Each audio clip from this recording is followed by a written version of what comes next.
into the discussion and bring these into the dialogue. So on this point, we would like to talk about how we would... Thank you, Olivier. I just want to welcome everyone, say hello, and thank you for joining our webinar today on intersectional activism using digital tools to tackle housing, climate, mental health and human rights. I'd like to open the floor and introduce one another. So I'm Linton. I've been working in and around politics and policy for around 3 years, looking at the intersection of race and social policy. My work has ranged from gentrification and displacement in Brixton, all the way to my recent thesis, which is looking into far-right politics and housing access for migrants within the UK. Alongside that, I've been able to meet a range of great people present here in the webinar, hopefully, as well as work on some novel and radical projects on some of the most pressing issues in our modern day. So I'd like to pass the floor over to Ali, who can introduce himself and tell me a bit about himself. Hi, everyone. So yeah, my name's Ali. I graduated in politics last summer, and I've been working in the mental health sector now for over 3 years. So I started off as a mental health support worker, and since graduating, I've been working as a teaching assistant for those with special educational needs. Much of the focus within my degree, it was around social policy, but from a mental health lens, particularly accessibility to mental health services. And yeah, it was through being a part of Mindset Revolution, who Linton was a part of. So it was through being a part of that I was really able to combine not only my passion for improving mental health services, but also my passion for policy too. So yeah, I hope you enjoy our webinar, and thank you all for coming. Yep, we're together for an hour. We'll try to keep it short. So I also inform you, Linton and Ali, about the time that's left, right? Yeah. Thank you. So the main overview of what we're actually looking at is intersectionality and how we can actually bring that into the dialogue, into the discourse of activism. Not only does intersectionality show you how we can look at different lenses and lenses that might not have been approached before, but it gives us a framework, a way in which we can look at things and look at identities and the way in which they coexist. Intersection activism is essential, not only in addressing the interconnected challenges, but also housing, the climate change, and some of the actual pressing issues that surround these. So, for example, housing and the way in which they're linked. But when we look at the structural inequalities, such as racism, classism, xenophobia, these are exacerbated by the impacts of the housing inequalities, of the climate change, and also of how these elements compound into some of the mental health disparities which we see within the UK and worldwide. But the question here is, how do we actually address these overlaps holistically, or look at it from a more of like a wider scope through an intersectional lens? Not only does this help us see it from a wider viewpoint, but it also helps us to find solutions that might be equitable or more inclusive.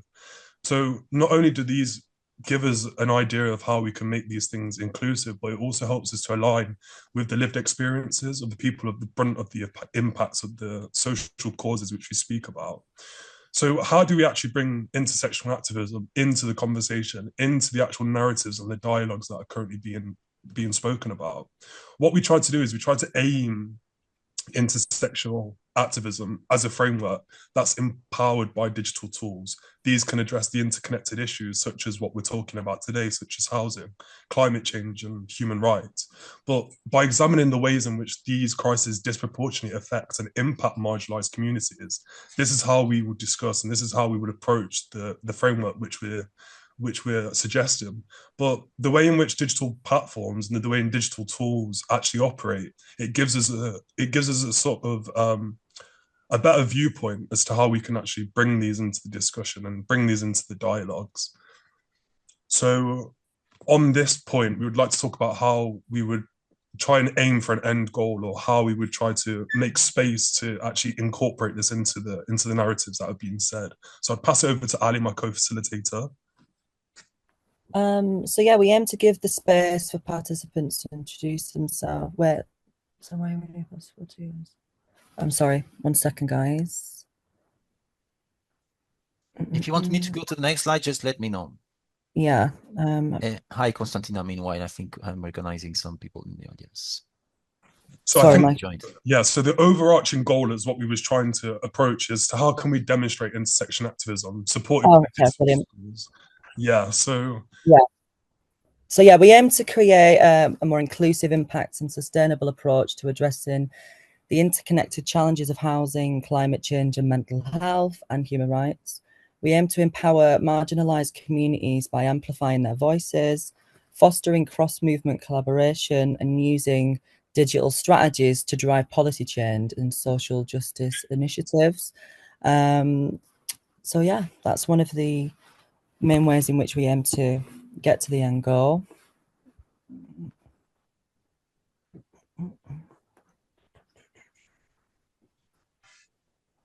So we'd like to give the space to some of the participants or some of the people that are in the chat to introduce themselves or to tell us a bit about themselves, or some of the issues that they're working on. So this is your time to turn on your microphones or your cameras that you might not be on now, and just tell us about why you're here or something you're passionate about. It can either be on the microphone or you could just leave the answer in the chat box. It's up to you. The floor is yours, guys.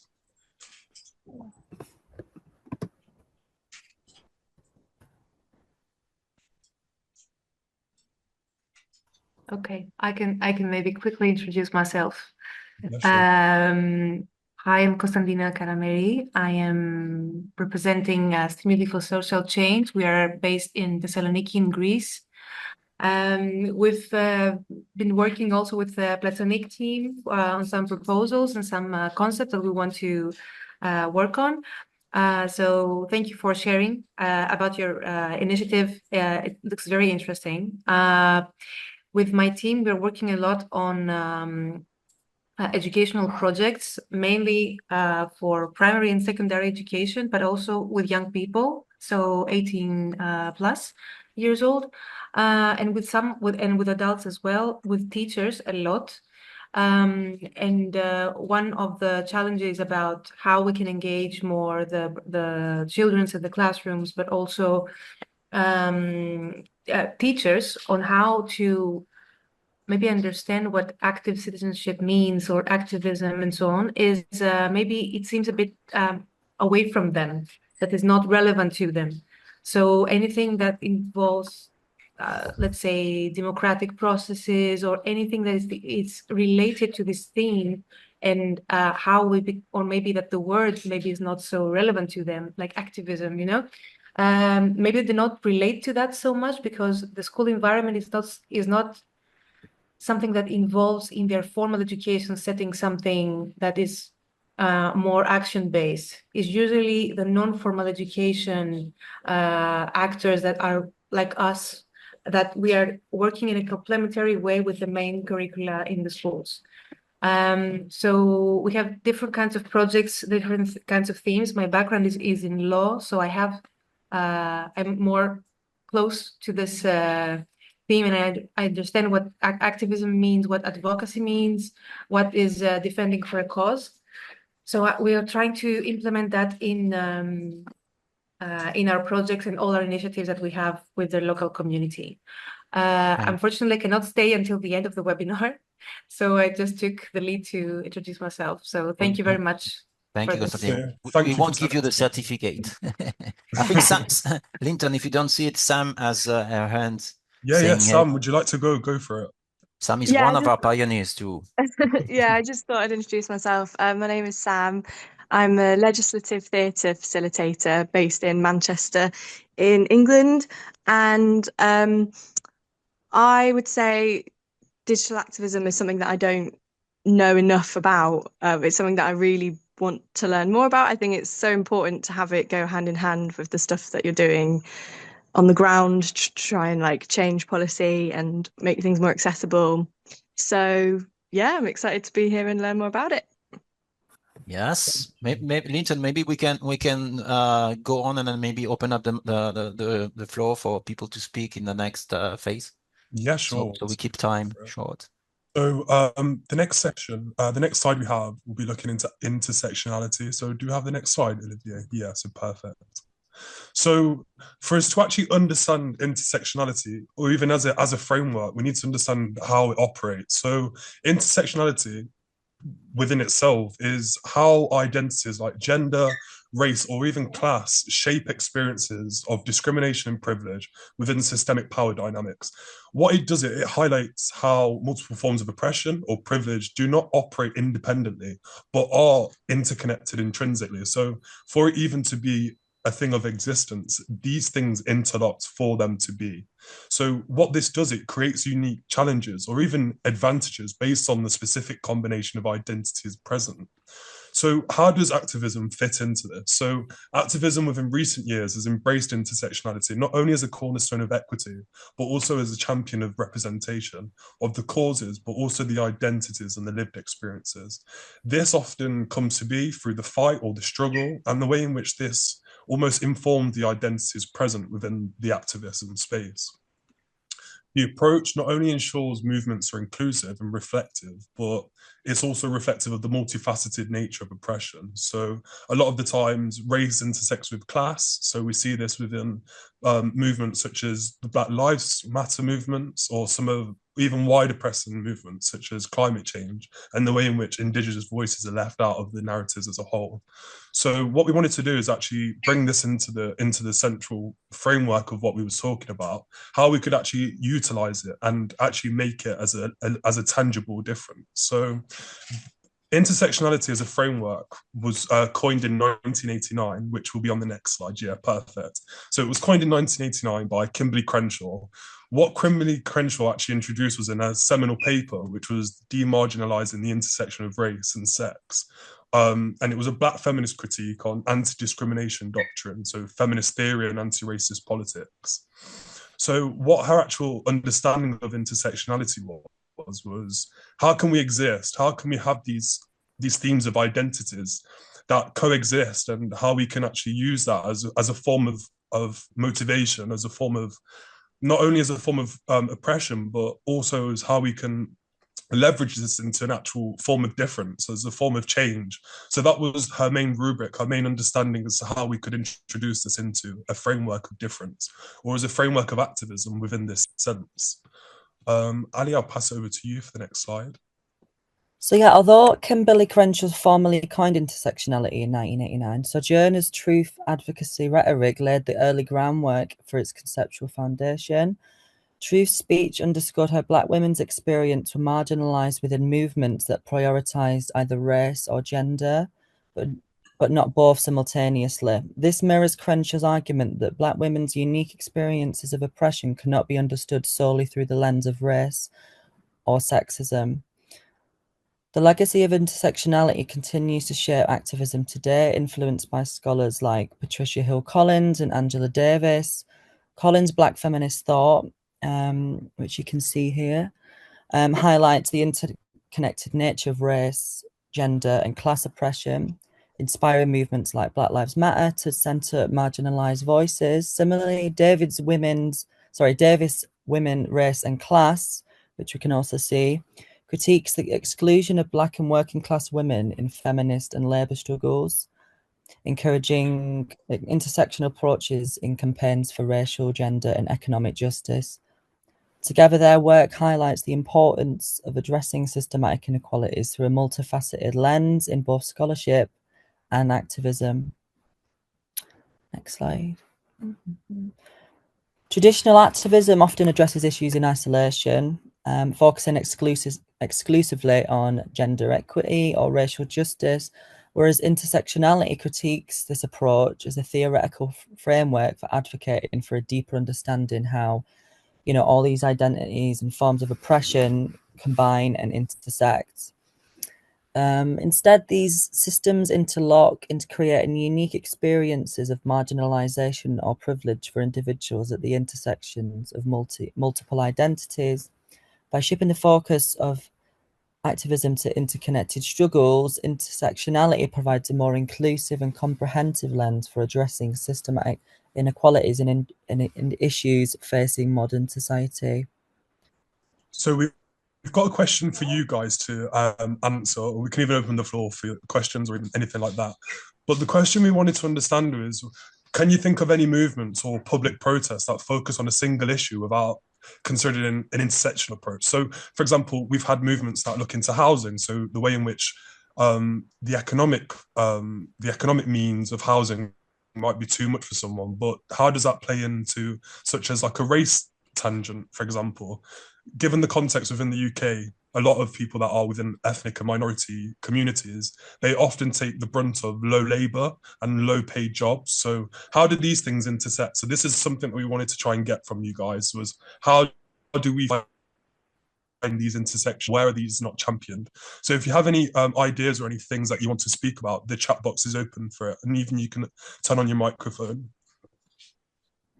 People are very shy today. Maybe we want to jump into the next slides, and people can still think about the question. Yeah, sure. So we could give you an example. So within environmentalism, especially within the 1980s and the 1990s, this was very heavily occupied by the pacifist movement. So these were people that came from privileged backgrounds, people that had a lot of money and had a lot of cultural capital. And these were the people that were occupying these spaces and these protests that weren't very much, majority of the time, weren't representative of the actual issues and the actual effects of climate change. So that could be an example as the way in which campaigning often looks from a one-sided view, looks at it from a viewpoint that's not representative of the wider functions and the wider mechanisms of race, of class, and of the climate. So that was one way in which we could utilize it. But we also have a video that's coming up on the next slide, and it's Crenshaw, the actual first person that coined the term, and she was looking at the way in which intersectionality affects the youth and the way in which the youth can be almost motivated or almost push towards a framework in which they can integrate into something that they can interact with. So we'll listen to the video and we'll have some Intersectionality isn't so much a grand theory, it's a prism for understanding certain kinds of problems. African American girls are 6 times more likely to be suspended than white girls. That's probably a race and a gender problem. It's not just a race problem, it's not just a gender problem. So I encourage people to think about how the convergence of race stereotypes or gender stereotypes might actually play out in the classroom, between teachers and students, between students and other students, between students and administrators, and commit themselves to understanding that as a way of intervening and providing equal educational opportunity for all students, regardless of their identities. Identity isn't simply a self-contained unit. It is a relationship between people in history, people in communities, people in institutions. Intersectionality isn't. There we go, perfect. Thank you for that. So I guess one of the biggest questions here is, how do we actually mobilize intersectionality into digital tools for activism? So in the wake of the internet, activism has become more accessible and globally connected. Although the internet has transformed traditional ways, for example, breaking down geographical social barriers, it also enables people worldwide to share and mobilize support on previously unimaginable ways. So digital skills and tools such as platforms, such as crowdfunding websites such as Gotio. We also have collaborative spaces like Decidim and Platoniq. These have been vital in amplifying diverse voices, especially for marginalized groups, allowing them to reach large audiences and raise funds, but also gaining visibility on issues ranging from climate justice all the way to human rights. These tools also enhance transparency and accountability, so it enables activists to document injustices and share them widely. This builds public pressure, but it also holds institutions to account. However, although these opportunities come with challenges, as activists also face surveillance, especially in the wake of some tragedies that have been happening recently, we also have censorship. We also have the risk of misinformation being attributed to some of the wider issues. So despite these risks, digital skills still remain indispensable in today's activism landscape, as they provide not only a nuanced activity as to the way in which people can mobilize, it also helps create solidarity, foster collaboration, or even push for meaningful change. Therefore, this session today not only seeks to understand how this occupies, but also how we can incorporate a more digitalized and more accountable methods into the narrative surrounding political mobilization today. So next we'll have a look into introduction of Decidim, and I'll pass it back over to Ali. So yeah, Decidim aims to democratize access to information to help amplify the voice of the youth through digital participation. So I mentioned Mindset Revolution at the start. So it was through Decidim that we were able to sort of utilize our sort of platform and our voice through Decidim. So it operates by enabling individuals and communities to make collective choices and decisions. Decidim, which means we decide in Catalan, it was created to promote a more inclusive, transparent and democratic society. So the platform, it's free, and it's a free open source software which is now used all over the world as a powerful tool for civic engagement. So it allows citizens and stakeholders to actively participate in various decision-making processes. So it can be from voting initiatives, proposing ideas, joining debates, and even tracking the outcomes of public projects. A key feature of its accountability and scrutiny function, and for activists and organisations focused on issues like housing, environmental and social issues, Decidim provides a dynamic platform to garner support and ensure that diverse voices are heard in decision-making processes. Do we have the Platoniq slide? Sorry, Olivier. Maybe you want to switch Platoniq. I think since we had enough of a space there, so we're just like supporting initiatives like yours now. So maybe you can keep on. So because of timekeeping issue. Yeah, sure. So even though that these systems might be operating online, we've used it in tangible projects. So if we look at some of the projects that we've used it in, especially within Mindset Revolution, what we did was we leveraged it to look at youth mental health policies and services of young people's perspectives. So this project was funded by the UK Research Innovation Society of Arts, but it was also led by Manchester Metropolitan in collaboration with Katie Rubin, who I do think is in the chat today. But the premise of what we was looking at was we wanted to share and provide resources for young people to make a difference. Hi, Katie. This meant we was able to invent our own spaces of participation, which was one of the key mechanisms of Decidim and Platoniq. And this meant that we was able to voice our voices and some of our concerns loud and clear. And from that, we was able to share our voices and some of the lived experiences and actually faction that into the debate and into the narratives that associate this. We've been doing some great work with young people across Greater Manchester. We've also had health professionals and policymakers. So having that tangible stakeholder engagement meant that we was able to speak to different parties and different organizations. So for example, we recently went to Barcelona in May and we spoke to the Catalonian government.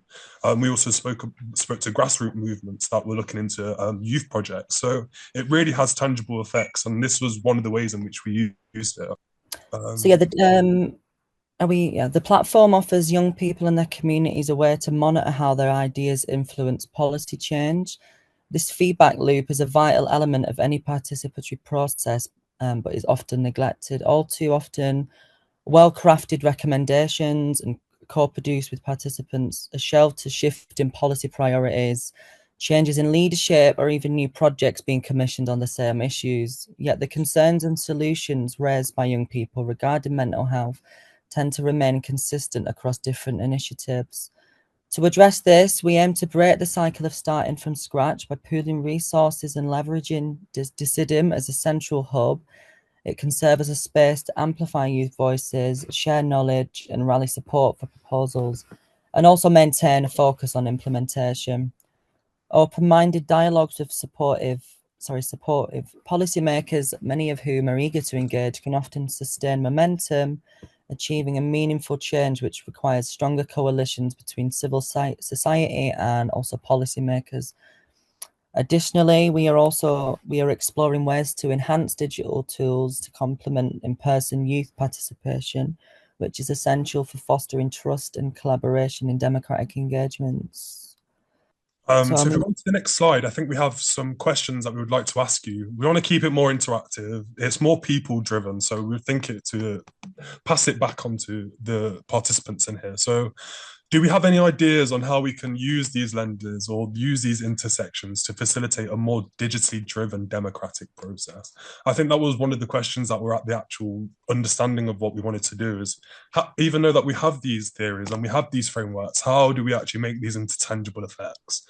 So if you have any ideas, do drop them in the chat box. But I also think we've got a Mentimeter running for this one. So if that works, then that should be the place to put the answers. I think we have it in the chat box, the link. Yeah, my colleague Nadia should be able to share, but you have also actually this question on intersectionality I haven't put in the Mentimeter. okay. This is the poll that we have. How many times have you faced an issue but felt isolated or No, that's fine. So if we have any ideas of how we can incorporate these intersections or even digital tools, then go for it in the chat box, and then we have Mentimeter for the poll, which is a separate question. So maybe I'll come back to the QR code to jump on the Menti on the picture, if that works.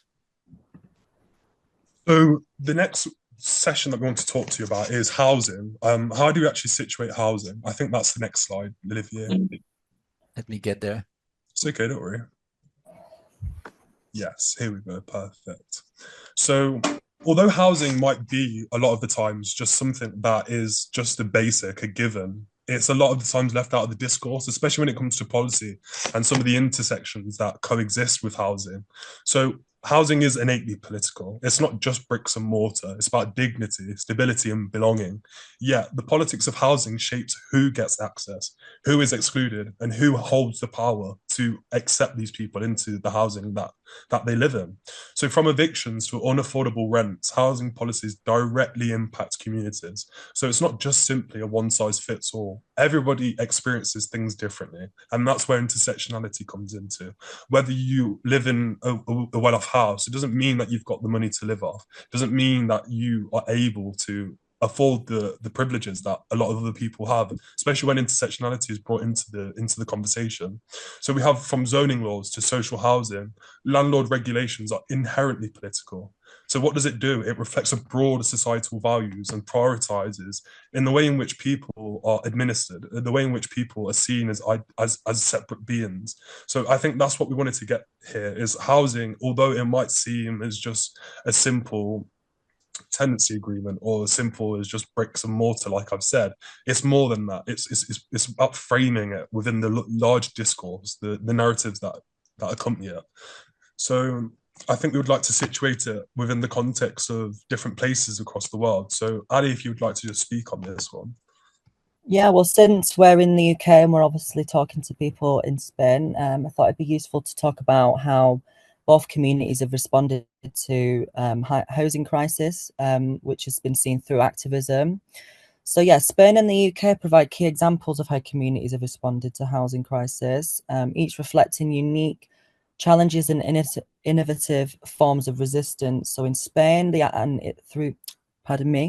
in Spain, the aftermath of the 2008 financial crash, we saw a severe housing crisis, leaving thousands of people vulnerable to evictions and displacement. That crisis obviously was exacerbated by the widespread rise in mortgage defaults, with many Spanish families struggling to meet the demands of their banks, which had aggressively issued loans during the housing boom. As unemployment rates soared and austerity measures took hold, housing became critical. It became a critical issue for many. In response, grassroots movements like the platform, do excuse my not so great Spanish attempt at this, but the Plataforma de Efectos por la Hipoteca, I thought that was okay. Anyway, it emerged. Perfectly fine. Very good. Yeah. It emerged as a powerful force organizing protests and direct action campaigns to prevent evictions and advocate for the right to housing. It not only mobilized communities affected by the eviction, but it also sought to address the broader systemic issues of financial speculation and the commodification of housing.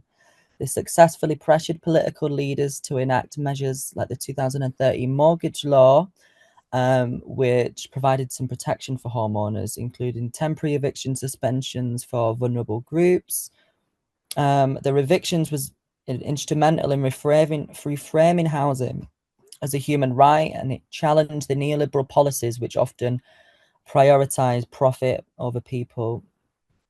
Yeah, I'll ask my colleague Nadia to look through the chat, because I can't do that while I'm sharing my screen, and because there's seen many interesting comments which we'll also make sure we'll get back to after the session. So don't hesitate, Nadia, to ping to specific comments. Maybe we come back to them since we have a more interactive debate after that, right, Linton? Yeah. So what the platform for people affected by mortgages, what they were actually trying to understand is that although housing does have financial functions to it and mechanisms to it, it's how we can almost liberate people from that. It's about making people finding access, especially when it comes to the financial realms and the financial means of housing, and the way in which, although intersectionality does play a massive part of it, it's the way in which policies and the way in which processes not only govern the lives of people, but also govern the literal realities of people living in spaces. So I think that's what they were actually advocating for, is actually how can we get that into the mainstream, into the dialogues of what's been associated here. A function of this was neo-unionism. So the way in which unions have leveraged and made tangible effects when it comes to the implementation of technology. So we have a video here of explaining the way in which unions have come together, they've mobilized, and they've used digital tools to not only leverage some of the pressing issues, but also leverage some of the housing issues, which we're talking about here. So if we could play that video.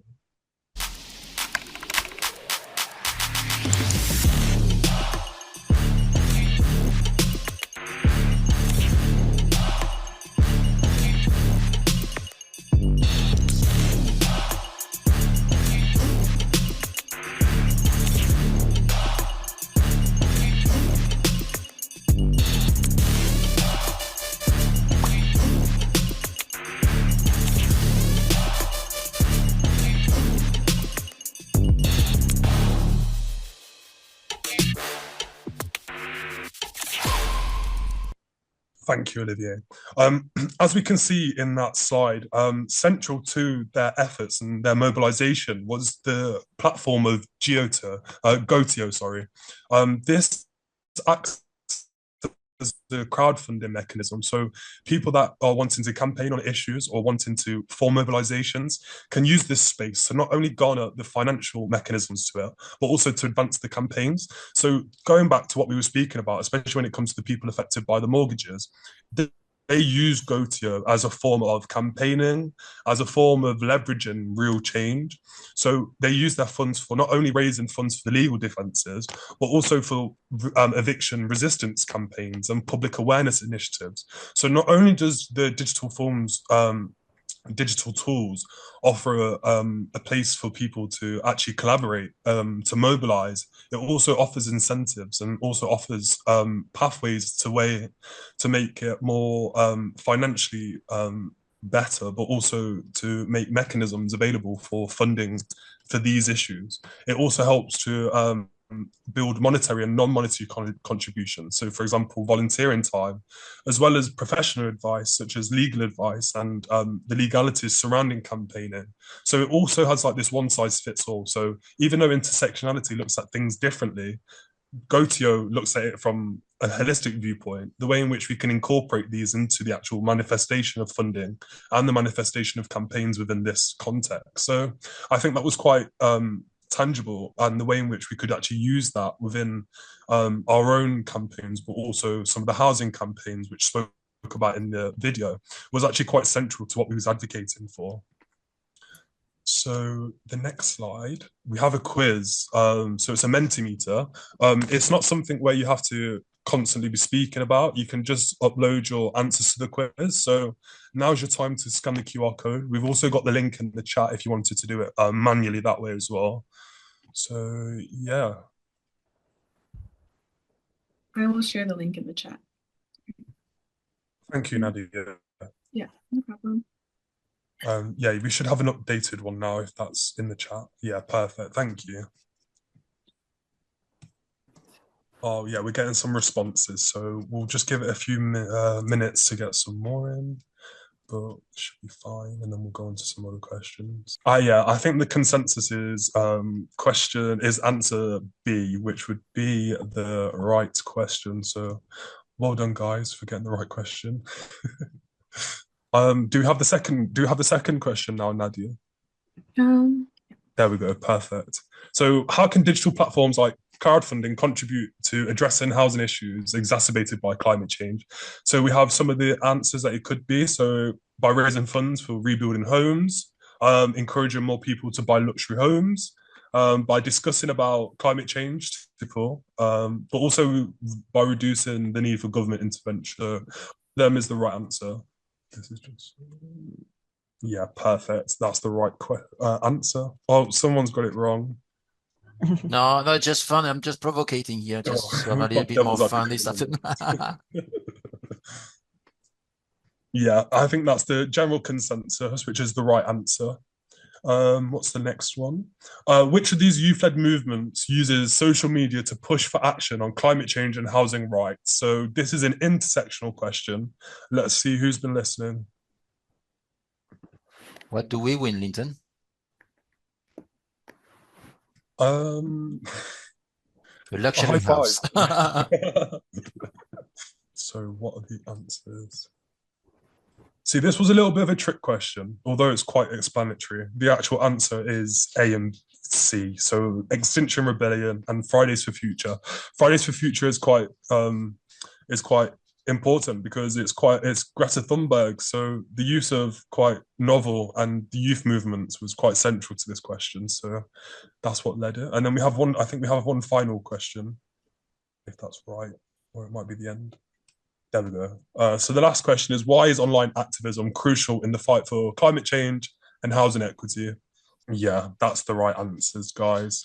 So we've got a general consensus. So I'm hoping everyone's on the same page and we are talking some factual truth when it comes to it.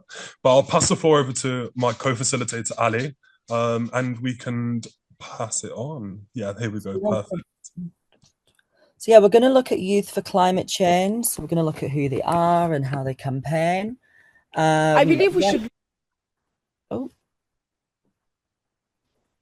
Youth for Climate is a global youth-led movement advocating for climate justice and sustainable practices. So it aims to empower young people to take leadership roles in addressing climate change through activism, advocacy, and education. The movement organises demonstrations, campaigns, and grassroots efforts to push for systemic change, often focusing on local impacts and solutions.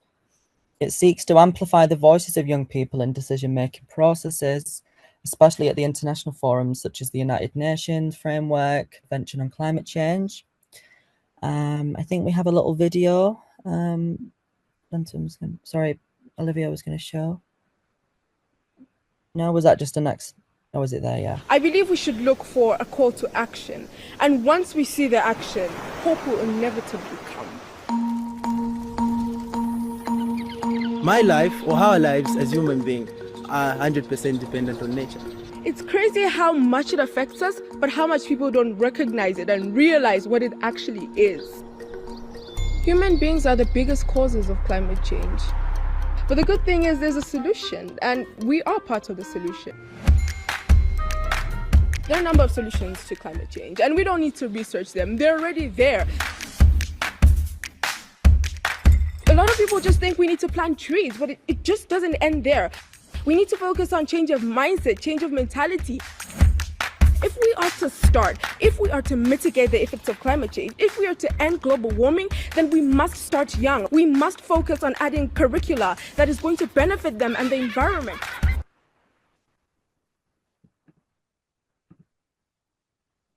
So yeah, that was just a little demonstration of what they do. So yeah, they effectively utilize platforms to mobilize support, raise awareness, inspire action on climate change. The social media advocacy using platforms like Instagram, Twitter, or X as it's now referred to, and also TikTok, centers on hashtags such as Fridays for Future to amplify messages and unify global efforts. So they also host virtual events too and webinars to discuss policies and solutions. So it enables a wider participation.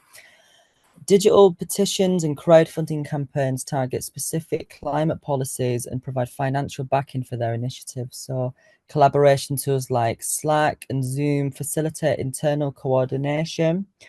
While their websites and newsletters offer updates, resources, and engagement opportunities, creative actions, including digital strikes and online challenges, It ensures inclusivity and participation, even though constraints like the pandemic have obviously affected things.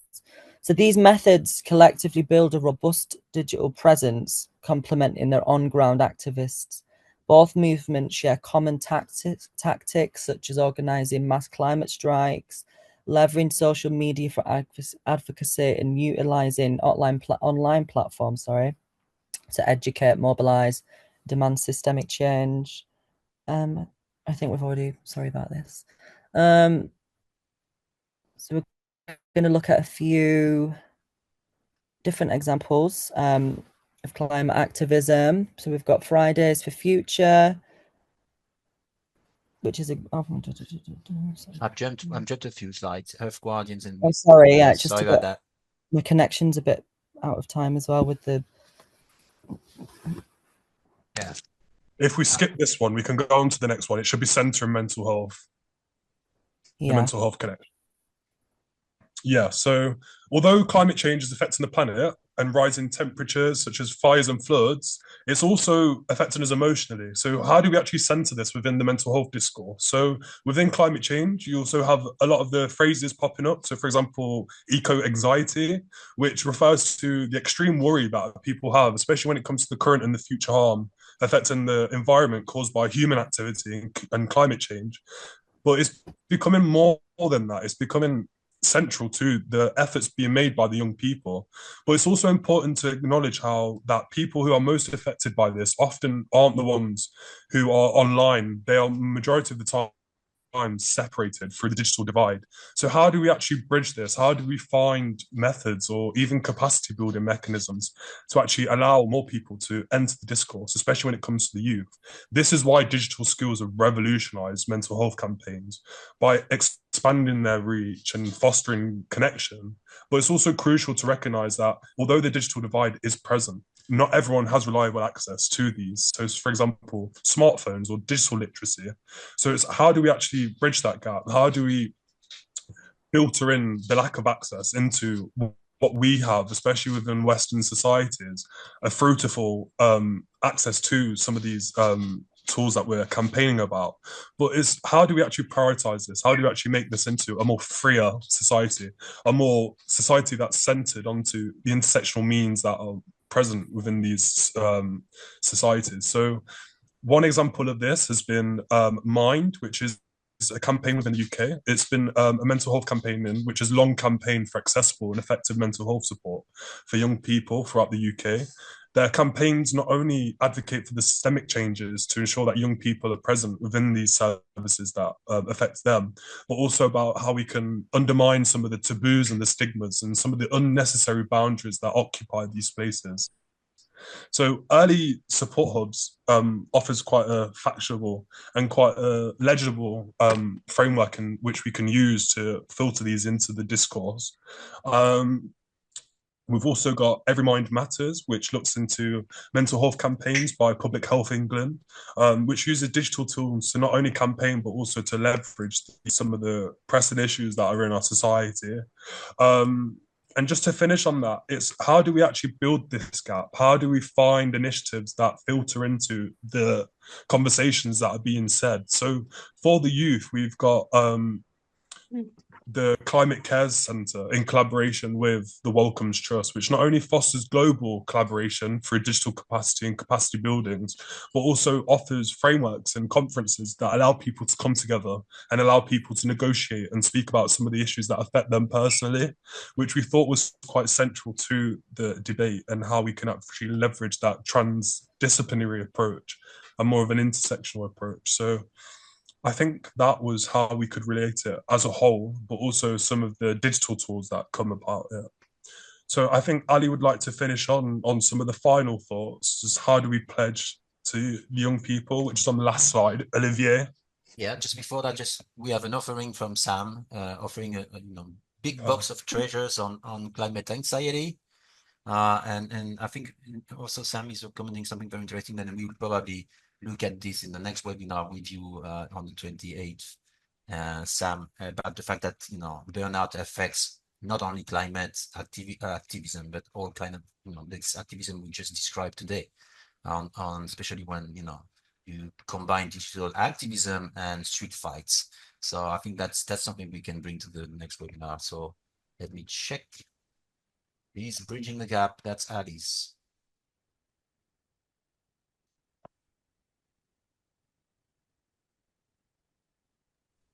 Ali?